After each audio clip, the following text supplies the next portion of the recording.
à vous sur la chaîne Tataraxie ASMR. Je sais, long time no see, like we say in English. Ouais, j'avoue, je fais un peu ma meuf. Mais me revoici accompagnée de mes tulipes qui j'espérais feraient au moins un beau trigger, à défaut de faire un bon trigger. Oh my god, si vous me suivez sur Instagram, vous savez que c'est la troisième fois que je retourne cette vidéo. Est-ce qu'on va y arriver cette fois? Est-ce que je vais réussir à vous détendre? Puisque la petite histoire, la première fois, tout simplement j'avais tourné, voilà, tranquillement. Et ma fleur vient de mourir. Parce que de base elle s'était en pleine figure la première fois où j'ai tourné cette vidéo. Parce que je voulais les acheter un peu aussi pour partager avec vous. Et bref, la première fois que j'ai tourné et j'ai changé d'iPhone, donc j'ai acheté un nouvel iPhone. Je suis passée de l'iPhone 12 à l'iPhone 14. Et tout simplement, eh bien, moi je fais pas de sauvegarde nulle part et je m'étais pas dit bête que je suis, que si je supprimais tout pour revendre mon iPhone, eh bien j'allais perdre la vidéo pour vous et c'est ce qui s'est passé.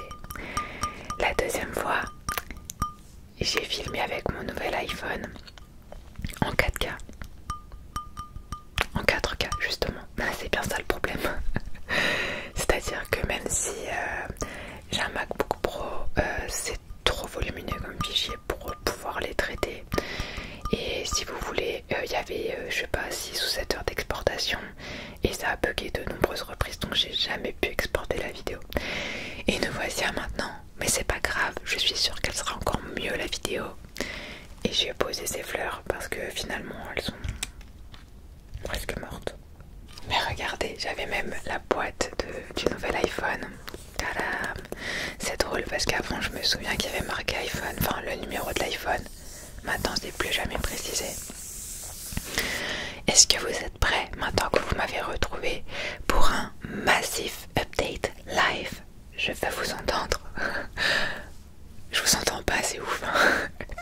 Il n'y a pas une bonne connexion entre vous et moi. Parce que j'ai disparu depuis au moins, je crois, 4 mois, septembre, octobre. Et je suis sûre que vous devez vous demander quelles sont les raisons qui m'ont poussé à disparaître.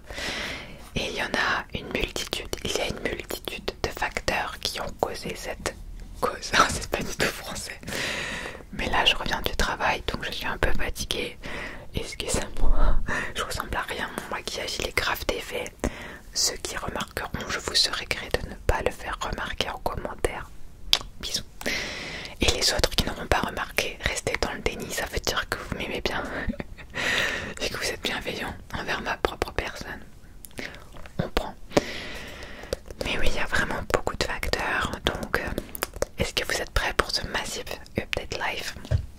Entre est-ce que je suis encore en couple ou pas, les changements dans ma vie professionnelle, personnelle. Déjà, au niveau professionnel, je vous avais laissé sur le fait que cet été, j'étais en intérim et que j'allais arrêter fin août pour me consacrer à ma recherche d'alternance. Alternance dans le milieu de la communication par rapport plutôt à la vidéo, la photo, et avec un aspect aussi de création, de web design, mais web design avec donc du codage. Eh bien, ça a été un échec cuisant puisque j'ai passé des dizaines d'entretiens, sincèrement. J'ai passé beaucoup d'entretiens, j'étais dans beaucoup de process où il y avait genre 3-4 étapes. Et ce qui a coincé, c'est mon âge, parce que je suis une vieille, mon Dieu, déjà. Oui, parce qu'en fait j'ai 32 ans et si vous voulez par rapport à mon âge, les employeurs n'ont pas les mêmes aides que pour les personnes qui ont moins de 29 ans. C'est-à-dire que en fait, il y a une bourse de l'État, c'est pas vraiment ça, mais en vrai, il y a une aide de l'État de 6 500 € quand vous prenez un alternant dans votre entreprise. Je crois que c'est de moins de 29 ans et quelques, ou moins de 25 ans. Et vous êtes, quand la personne a moins de 25 ans, vous la payez une somme dérisoire, peut-être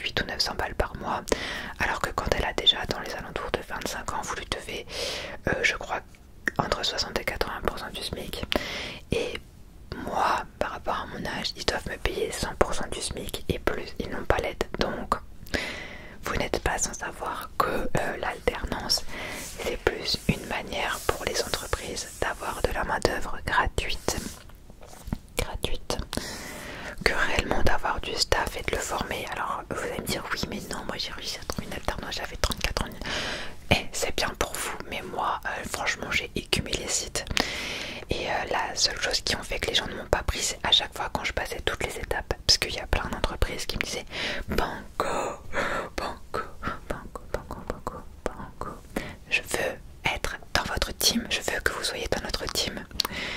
Et une fois qu'ils passaient mon dossier au RH, les RH disaient ça ne passera pas au niveau budget parce qu'on n'a pas la prime, parce qu'on va devoir payer un SMIC, enfin plus qu'un SMIC. Ce n'est pas possible. Et donc j'ai été de nombreuses fois déçue parce que moi je pensais que toutes ces entreprises savaient ce qu'il en était et que je n'avais pas besoin de leur apprendre. Mais je me suis rendu compte que non. Alors c'est pas grave, j'ai laissé. Septembre, j'ai pas travaillé, j'avais recherché des alternances, ça ne débouchait à rien. Je me suis laissé 2 semaines de vacances où je suis partie dans le sud. Vous m'avez suivi dans mon périple dans le sud et vous l'avez suivi dans le vlog qui est toujours sur ma chaîne. Et quand je suis revenue, eh bien j'ai mis en la phase 2 de mon plan d'action, c'est-à-dire que je vous avais dit que si jamais je ne réussissais pas à trouver une alternance, eh bien je retournerai dans la carrière que j'ai déjà, puisque j'ai déjà 2 ans d'expérience pro dans un domaine, dans le monde du retail, de la vente. Mais j'ai jamais été que vendeuse, que démonstratrice ou que conseillère de vente, j'ai toujours plusieurs casquettes. Mais là je vais pas dire lesquelles parce qu'on n'est pas sur LinkedIn ici, ni sur mon CV. Et en gros, chercher un poste à responsabilité. Alors, du coup, ce que j'ai fait, c'est que je suis retournée en intérim dans la même boîte parce que j'étais dans une intérim plutôt premium. J'y suis rentrée par cooptage. Et si vous voulez, je suis retournée à travailler dans la même maison qui est dans le retail, plutôt dans la maroquinerie premium, luxe accessible. Parce qu'ils aiment bien dire ça quand on n'est pas encore dans du luxe mais qu'on veut être dans le luxe. Une maison française. Et en fait j'ai fait de fin septembre à janvier, enfin fin janvier du coup, en intérim. Et finalement, eh bien, comme j'ai bien travaillé, comme j'étais un bon élément, que je connaissais aussi des gens parce que j'avais développé mon réseau, et bien par le jeu des chaises musicales et par le fait, vous allez entendre mes chats manger, il faut bien qu'ils y mettent un peu de leur participation active ou pas. Et bien finalement une amie à moi qui était aussi une collègue, ma collègue qui est responsable, m'a trouvé un très bon poste de manager dans un grand magasin pour la même maison que la sienne, donc toujours dans la maison dans laquelle j'étais en intérim. Oui, on change pas une équipe qui gagne, j'aime bien cette maison, j'adore la maison. Et si vous voulez, j'ai déjà d'abord eu donc elle qui a envoyé mon CV pour un poste qui recherchait activement un manager. Et donc quand elle a donné ma candidature, Longchamp, ah mince, j'aurais pas dû dire, l'entreprise, en fait, tout simplement la maison, a demandé aux personnes chez qui je travaille actuellement, qui font partie de la même maison, de me faire passer un entretien déjà préalable avant de pouvoir rencontrer les hautes sphères. Et il s'est trouvé que du coup je me suis positionnée clairement sur le fait que moi je voulais pas être juste démonstratrice, que je voulais un poste à responsabilité, que je me voyais pas, enfin déjà dans toute ma carrière j'ai jamais été que démonstratrice ou que conseillère de vente, j'ai toujours été par exemple responsable de e-learning, je créais des fiches de e-learning pour mes équipes, j'ai fait aussi personnel stylist, enfin j'ai fait beaucoup de choses en fait autres que juste vendre parce que moi je suis quelqu'un qui s'ennuie assez vite et je déteste m'ennuyer. D'accord, les chiffres, d'accord, voilà, ça peut être stimulant mais il y a plein de périodes creuses dans la vente et j'aime bien le fait de savoir que du coup pendant ces périodes creuses je peux faire plein d'autres choses. Bref, donc je me suis grave positionnée et du coup ils ont donné un avis favorable avec une lettre de recommandation, ce qui fait qu'après tout ça a été envoyé au siège et au siège j'ai eu une réponse très rapidement puisque 3-4 jours après j'ai pu rencontrer la RH qui m'a fait passer un entretien d'une heure en visio pour m'expliquer un peu l'opportunité sur laquelle il voulait me placer. Je sais pas même pas si c'est bien comme triggers. Vous savez très bien vous-même que je suis pas douée dans les triggers. Mais et j'ai même pas d'ongles, j'ai dû me les couper. Et bref, ensuite la RH a fait un retour méga positif de notre entretien. Ce qui fait qu'ensuite j'ai eu un quatrième entretien. Ou troisième, ça dépend comment on entend les choses. Avec donc cette fois-ci le big boss plus le responsable régional qui est devenu mon responsable régional. Donc c'était un entretien normalement d'1h30 avec une étude de cas de 45 minutes et un rendu de cette étude de cas. Donc une étude des chiffres. Et ça s'est tellement bien passé qu'ils m'ont gardé 2 heures en entretien. Franchement c'était fluide.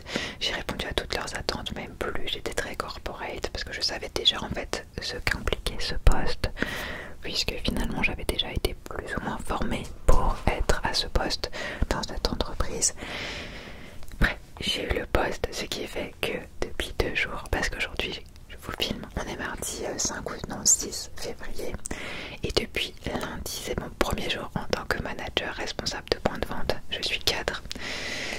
Écoutez, on commence l'année sur les chapeaux de roue, c'est-à-dire on commence en bombe. Et félicitez-moi parce que sincèrement, moi je m'étais dit au moins, ma vie professionnelle, je veux qu'elle soit bien cette année, qu'elle soit belle, que je sois tranquille. Alors je gagnais très bien ma vie en intérim, hein, parce qu'en intérim, mon pire mois, quand je travaillais un mois complet bien évidemment, c'était 2300 net. Bien évidemment je payais plus que 2300 net. À Skip, c'est un tabou de parler d'argent en France, donc je vous dirai pas mon salaire. Mais voilà. Parce qu'on va pas se cacher qu'au-delà de la fonction du poste, de la maison, de l'endroit qui me plaît, il fallait aussi que le salaire suive. Parce que bon, on ne travaille pas pour rien. Enfin, personnellement, je ne suis pas bénévole. Je ne suis pas fille ou femme de gens tellement riches qu'en fait, ils peuvent me verser un salaire pour que juste j'occupe mon temps comme ça, rien faire. Ou à faire du bénévolat. Non. Quand je vais travailler, c'est pour avoir de l'argent principalement. Mais j'aime avoir cet argent en me disant que ce que je fais, je l'aime. Parce que quand j'aime pas quelque chose, je me force pas. Donc comme je rejoins je rejoins les valeurs de l'entreprise, de la maison, les produits, je les aime. Donc pour moi, voilà, c'est un ensemble qui fait que je suis super satisfaite qu'il m'ait choisi. Et je suis super reconnaissante d'avoir eu ce poste. Et donc voilà, me voici manager. Franchement, est-ce que j'aurais dit que ça allait m'arriver un jour? Je sais pas trop. Mais en tout cas, je me suis bien projetée, j'ai bien visualisé dans ma tête. Parce que bon, quand même, à ce qui paraît, il faut travailler dans sa vie pour gagner son argent. Et puis, je sais pas. Je crois que j'ai toujours été quelqu'un qui aimait la reconnaissance dans le sens, pas forcément dans un sens où j'aime être reconnue, encensée, j'aime signer des autographes, c'est pas ça. Mais j'aime être la bonne personne au bon endroit et j'aime que les gens soient fiers de ce que je fais, de mon travail. Enfin, je suis quelqu'un d'assez perfectionniste et du coup, je suis très contente que l'on m'ait donné l'opportunité d'avoir ce poste, sachant que j'avais une expérience dedans, mais j'avais pas non plus une expérience de fou malade. Et c'est vraiment, je pense, le feeling qui est passé, le fait qu'ils voulaient me faire confiance. Mes chats qui sont en train de jouer avec les pétales de fleurs entre les micros, ça fait un bruit. Vous m'en redirez des nouvelles. Et voilà, donc je suis super satisfaite. J'étais en train de regarder parce que j'avais peur de ne pas avoir lancé le micro, ce que je me suis dit, genre, franchement, pas une 4e fois les gars, pas quand même une 4e fois. Mais en tout cas, je suis super contente de vous retrouver, ça faisait super longtemps. Oh my god, limite, je savais plus vraiment comment commencer la vidéo et quoi vous dire.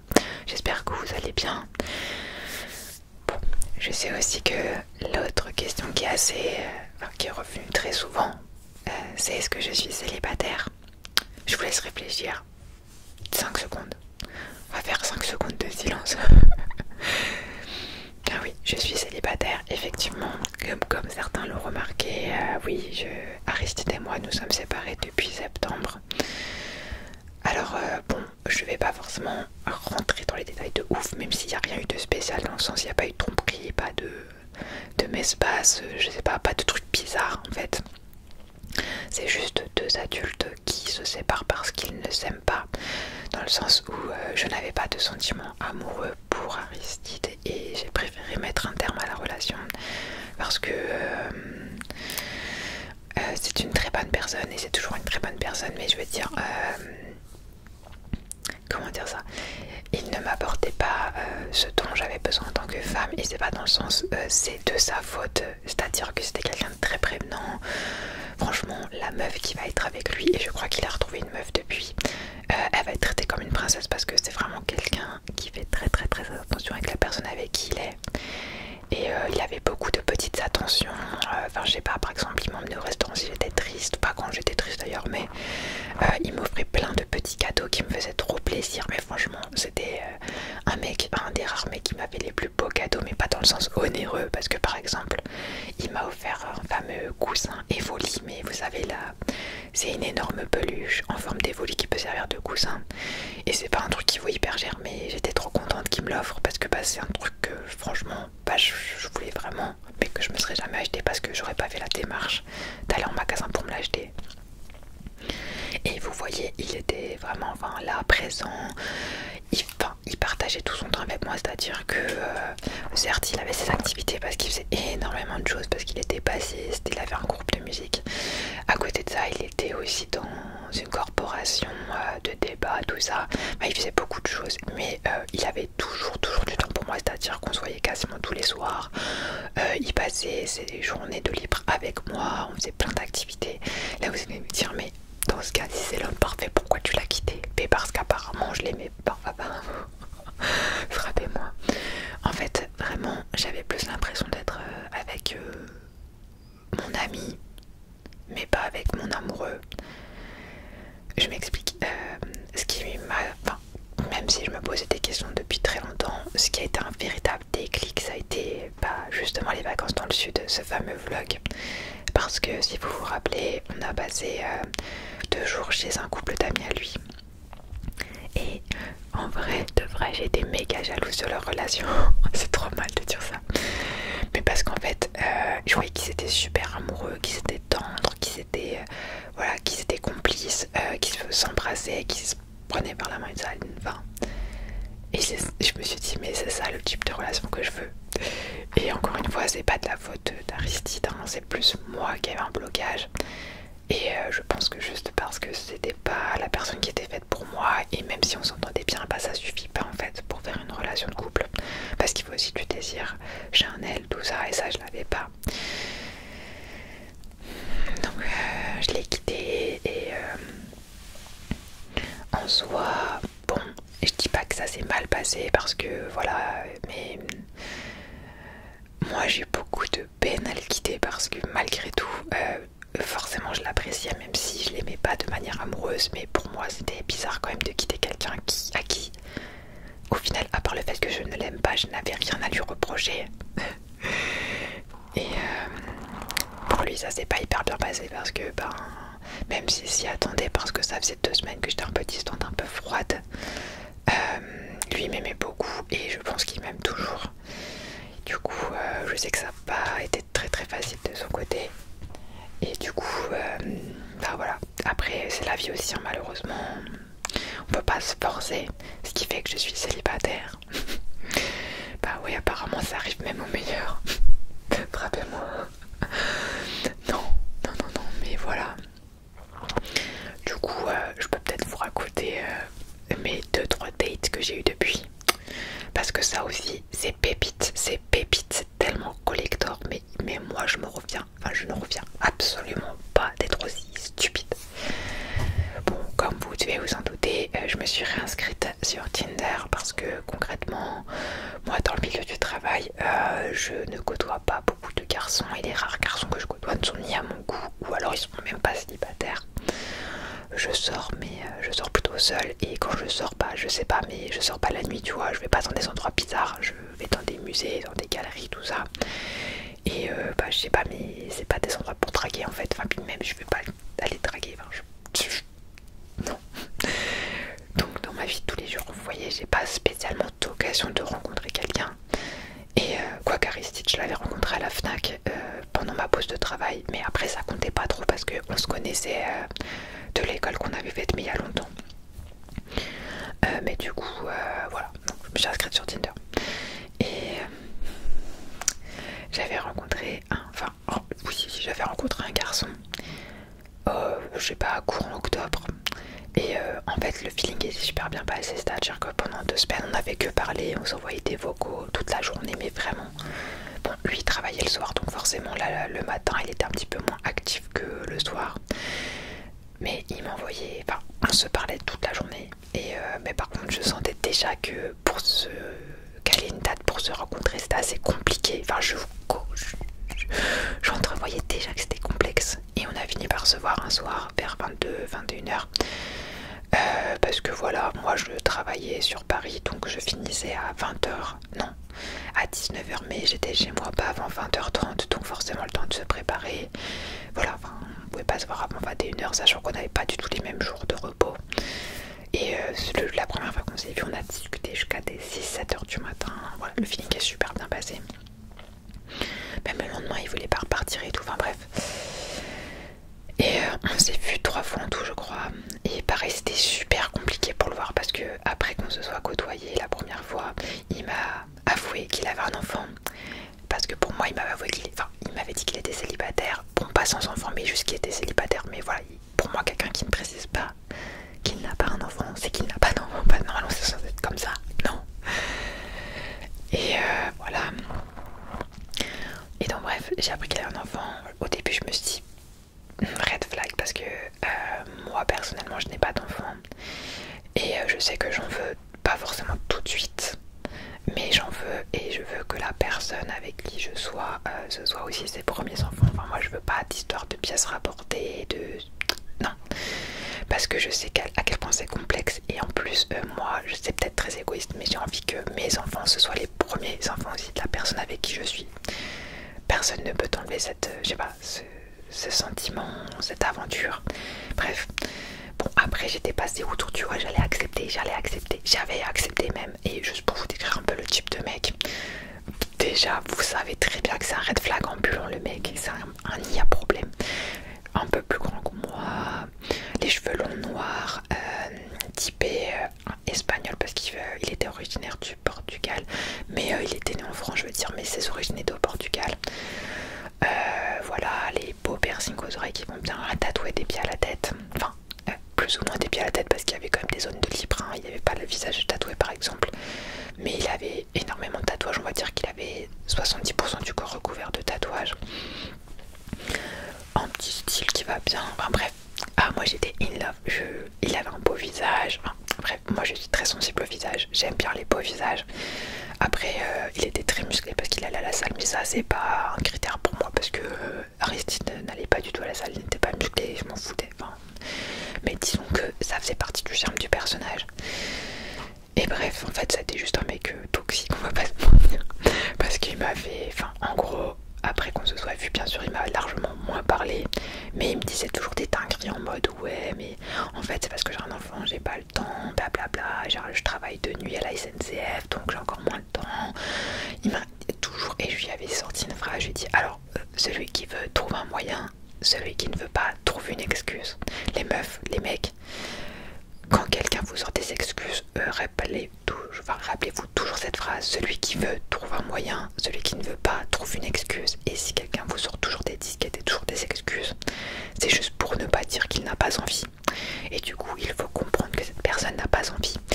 Moi, j'avais plus ou moins compris ça, mais comme j'avais crushé sur lui, j'étais pas une love, hein, j'avais crushé parce que je le trouvais beau, intéressant, et il était très doux quand il était avec moi. Mais en fait, j'aurais juste dû me dire que c'est les mecs, c'est une erreur de débutante. Les mecs, pour obtenir ce qu'ils veulent, ils sont souvent comme ça et après ils sont rien à foutre. Et bref, on s'est parlé comme ça pendant 2-3 mois, mais parlé de manière sporadique, c'est-à-dire que oh putain, vous allez me juger si fort. Il me mettait des remis de des fois c'était une journée, des fois c'était 3 jours, des fois c'était une semaine, et moi je répondais frappez-moi, je vous jure. Moi je m'auto-frappe, hein, parce que je sais que j'étais stupide. Mais on fait ça, on accepte ça quand on a 14 ans et qu'on sait pas ce que c'est qu'un mec qui est pas droit dans ses bottes. Surtout que moi je lui ai dit clairement que ce que je recherchais, ce que j'ai toujours recherché, c'est une relation stable. Dans le sens où moi je suis pas du tout dans l'optique de flagorner mon ego ou de multiplier les conquêtes. Moi c'est vraiment, je recherche un compagnon de vie. Parce que moi je suis plus... j'adore les relations sensibles, c'est dit comme ça, mais je trouve que c'est quand même plus joli de partager les moments de la vie quotidienne, de prévoir des petits week-ends, des vacances, des petites attentions amoureuses. Enfin, j'adore ça, tu vois. Et je sais qu'on n'a pas à dire ces mots, mais avoir du pour du, ça ne m'intéresse pas. Et malheureusement, je pensais que passé 30 ans, eh bien, les garçons avaient grandi et qu'ils n'étaient plus dans le fait de dire des choses positives en début juste pour obtenir ce qu'ils veulent, parce qu'à chaque fois c'est ce qui se passe, c'est-à-dire, enfin en tout cas les garçons avec qui je parle souvent, ils sont grave investis, et une fois qu'on s'est vu une fois, c'est bah oui mais non je sais pas trop, enfin mec, d'avant je te dis ce que je recherche, donc si c'est pas ce qui t'intéresse, pourquoi tu me fais perdre mon temps en fait? J'ai pas ton temps à perdre. Et bref, ensuite j'ai fréquenté un autre garçon pendant un peu moins d'un mois, parce que du coup pour l'oublier, pas pour l'oublier mais bon, l'autre, vu qu'on se voyait clairement pas, on s'est vu 3 fois en 2-3 mois, moi pour moi c'était next. J'ai fréquenté un autre garçon et pendant un mois, mais lui on s'est très très peu vu, pareil parce qu'il travaillait beaucoup, il était dans des forces spéciales, je vais pas dire quoi, et il était beaucoup en déplacement.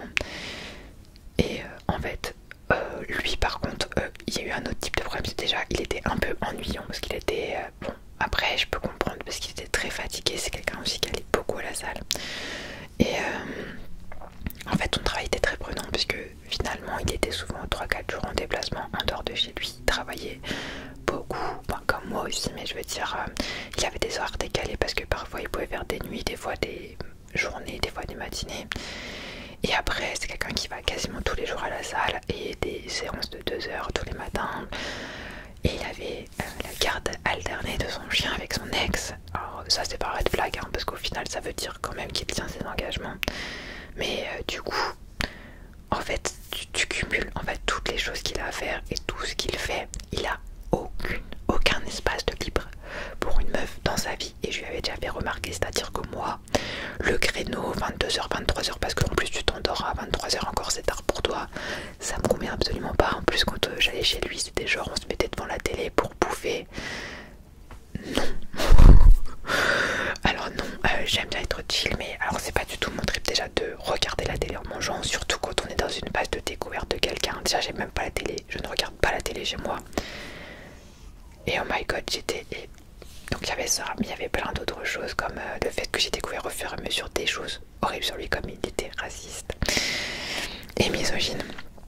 Mais c'est des petites choses que tu découvres au fur et à mesure parce que les gens vont pas se décrire par ces biais là de but en blanc. Et il y a aussi le fait que son chien dormait dans le lit. Alors je m'explique, moi mes chats, j'ai 2 chats, ils dorment aussi avec moi dans le lit, mais un chat c'est très propre et moi je change mes draps quasiment tous les 10 jours et de surcroît je fais mon lit tous les matins, je l'aère et j'enlève les poils quasiment tous les 2 jours sur mon lit, donc c'est toujours propre, c'est toujours bien maintenu et mes chats ne mangent pas dans le lit, enfin, je leur donne jamais de nourriture dans le lit, enfin bref, le lit c'est un endroit sacré. Son chien il faisait ma taille quand il était couché. Et il ne dormait pas au bout du lit, non, il dormait soit vraiment allongé comme une personne vivante au milieu du lit, ou soit contre moi, enfin sur le côté du lit. Et en fait c'était impossible de dormir parce qu'il prenait toute la place, et de l'autre côté il y avait le mec qui prenait aussi toute la place, donc moi j'étais en fait hyper coincée, je ne pouvais même pas bouger, j'avais mal partout, surtout qui ronflait et tout. Les gens qui ronflent aussi c'est ma phobie, parce que moi j'ai un sommeil très léger, j'arrive pas à dormir. Et donc ce fameux chien, il lui donnait des os de boucher, voilà, et il les grignotait dans le lit, sauf que les os du boucher il y avait encore un peu de viande, et donc il mettait de la salive, du jus de viande et des miettes de nourriture partout dans le lit, par terre, sur le canapé, parce qu'il mangeait aussi sur le canapé. Oh my god, je vous jure, ça m'a trigger de ouf. Je pensais pas que j'étais le genre de meuf à être comment on appelle ça, propre sur eux. Ça, je suis propre sur moi, ça je le savais, mais je veux dire maniaque, voilà. Maniaque. Merci de me l'avoir soufflé. Je pensais pas que j'étais maniaque, mais je crois que si en fait, parce que c'est vrai que chez moi, bah, en fait c'est assez propre, c'est même très propre parce qu'on pourrait manger par terre. Je sais pas, je n'aime pas la saleté, c'est un truc qui me... Bon, à toute proportion gardée, mais je veux dire ce genre de saleté je ne supporte pas, c'est-à-dire que je vous jure dans ma tête, quand je savais que je devais m'asseoir sur son canapé, sachant qu'il y avait toutes les miettes de nourriture, dans ma tête j'étais en train de me dire, en rentrant chez moi, je mets directement mes habits dans la machine à laver à 70 degrés, à 90. Ah, je vous jure, moi je peux pas, j'ai pas pu, j'ai pas pu. Et du coup ça a fini comment? Eh bien tout simplement, je sais pas, oui, parce que je m'étais plaint comme quoi, oui, le créneau du 22-23 heures ça ne me convenait absolument pas. Enfin, je ne suis pas avec quelqu'un juste pour dormir 1 heure toutes les semaines. Enfin, je dors mieux chez moi parce qu'en plus on ne dormait que chez lui. Parce que bien évidemment, quand monsieur était chez lui, il avait son chien. Et que comme il avait son chien, on devait être chez lui. Du coup, il a jamais été chez moi. Et enfin, je trouvais ça grave égoïste parce que moi aussi j'ai des chats et mes chats, je n'aime pas les laisser tout seuls non plus. Bref, ça m'a grave énervé. Et oui, ça a fini que comme je m'étais plaint qu'aussi vous ne faisiez pas d'activité. Oui, je me plains, oui. Et alors, vous allez me faire quoi? Mais en même temps, avec Aristide, on a mis la barre haute, même si je l'aimais pas, la barre était haute. Et finalement, j'ai fini par organiser une soirée cinéma. Donc on devait, c'est lui qui a choisi, il a voulu m'emmener dans un cinéma qui est à Fontainebleau, sachant que Fontainebleau c'est à 30-35 minutes de voiture de chez nous, alors que concrètement dans ma ville il y a un cinéma, et dans la ville d'à côté il y a un cinéma, et dans la ville qui est encore à côté il y a un cinéma, mais c'était pas au cinéma, vous voyez, des grands cinémas, des grandes chaînes.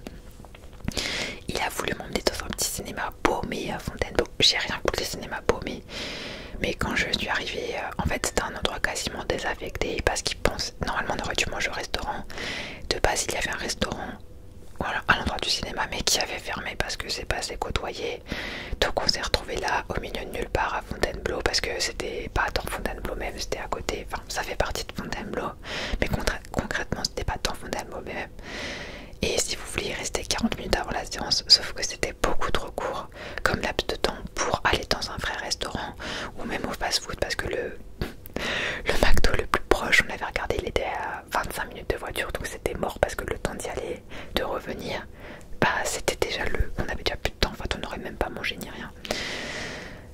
Donc voilà, on n'a pas mangé. Donc ça encore, moi je suis très pédagogue, je me dis c'est pas grave, on ira à KFC, pas non KFC ça ferme tôt, mais on ira à un fast food après, parce que bien sûr on a été à une séance assez tard, donc forcément les restaurants ils sont fermés après.